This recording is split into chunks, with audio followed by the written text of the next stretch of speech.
एक व्यक्ति ने एक नौकरी स्टार्ट की और कुछ समय के बाद उसकी वो नौकरी चली गई। उसके बाद उसने दूसरी नौकरी में ट्राई किया, फिर वहां पे भी वो सरवाइव नहीं कर सका। फिर जैसे तैसे करके पैसे उधारी लेकर अपने घर से कुछ पैसा जोड़कर उसने नया काम चलाया, वो भी काम नहीं चला। और इस तरीके से स्ट्रगल करते करते उसको 10 से 15 साल निकल गए। तो उसने जब मुझसे पूछा कि मैं कोई काम क्यों नहीं कर पाता, मैं जिस काम को करता हूँ उसमें फेल हो जाता हूँ, या फिर मैं जहां भी नौकरी करता हूँ वहां पे मेरी किस्मत, मेरा लक मेरा साथ नहीं देता।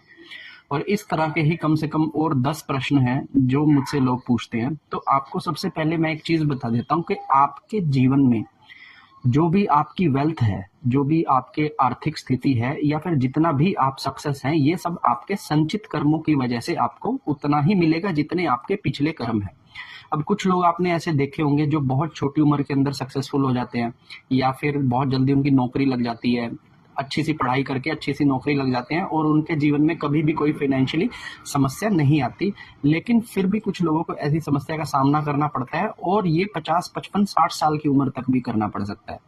तो देखिए, ये सब हमारा एक कर्मिक बैलेंस है जो हमें भुगतान करना है इस जीवन के अंदर। अगर हमारी आर्थिक स्थिति अच्छी नहीं लिखी होगी तो हमारी आर्थिक स्थिति अच्छी नहीं होगी। हम सिर्फ उसे एफर्ट कर सकते हैं, बचत कर सकते हैं, अपने खर्चों को नियंत्रण में कर कर हम एक जीवन को जी सकते हैं जिसमें कि हमारे जरूरत की चीजें हम जुटा सकें। ठीक है। और ये जितनी भी चीजें हमारे जीवन में बिलोंग करती है कि हम कौन से प्रोफेशन में जाएंगे, हम कौन सा काम करेंगे, हम उस काम में किस बेंचमार्क्स तक हम जा पाएंगे, ये सब हमारे पूर्व जन्मों के कर्मों से ही वो कैपेबिलिटीज मिलती हैं। और उन कैपेबिलिटीज के दम पर ही हम उन चीजों को पाते हैं।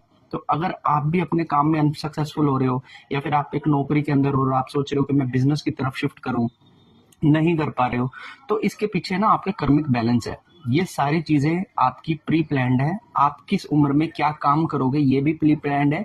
आपका काम सक्सेसफुल होगा या फिर अनसक्सेसफुल होगा ये भी प्री प्लान्ड है। तो हम जिस तरह का स्ट्रगल कर रहे हैं इसमें हमें ये मानना पड़ेगा कि हाँ, ये सारी चीजें प्री प्लान्ड है, इसलिए इनकी चिंता करना हमें छोड़ना ही पड़ेगा।